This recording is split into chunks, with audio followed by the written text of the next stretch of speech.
sizlarga agar shunday buyuk insonning qabri kerak bo'lmasa, uni bizga beringlar deydi. Xullas 1956-yilda Indoneziyaning prezidenti, ya'ni sobiq prezidenti Sukarno janob oliylari O'zbekistonga tashrif buyuradilar va o'shanda O'zbekistonga kelganida men endi O'zbekistonni o'sha payt Sovet tuzumi, Sovet davri bo'ladi-yu, biz sizga O'zbekistonni ko'rsatamiz deb Registonga olib bormoqchi bo'lishadi, tam Shohizindaga olib bormoqchi bo'lishganda u aytadiki, yo'q, menga Imom al-Buxoriyni qabri kerak, men Imom al-Buxoriyni majmuasiga boraman va birinchi navbatda ziyoratimni o'sha yerdan boshlayman deydi-da.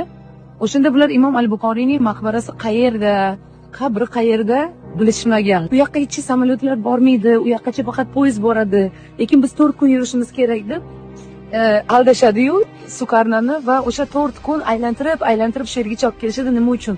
4 kun ichida bu xarobani to'g'rilash uchun. Qamishzorlar orasida qolib ketgan qabrni qandaydir qilib shu 4 kun ichida hech bo'lmasa ozgina tozalab tashlashgan.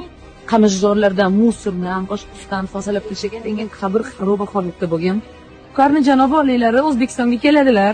Nima qiladilar? O'sha tuflilarini, oyoq kiyimlarini ko'chada yechib, shu chang, to'palang, qo'qzor yerdan piyoda, ya'ni oyoq yalang to Imom al-Buxoriyning qabrigacha boradilar. Qabrni oldida o'tirib ziyorat qiladilar-da, undan keyin o'tirganlarida Qur'onni to'liq qiroat qiladilar, ya'ni o'qib chiqadilar.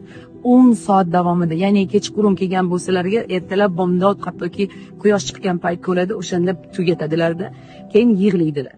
Va o'shanda o'sha Sukarno janobi hukumatiga murojaat qilib aytadiki, sizlarga agar shunday buyuk insonning qabri kerak bo'lmasa, uni bizga beringlar deydi. Chunki bu odam bunaqa munosabatga loyiq emas. Bu odam bizning payg'ambarimizdan keyingi o'rinda turadi men uchun degan. Sukarno o'shanda oltin taklif qiladi.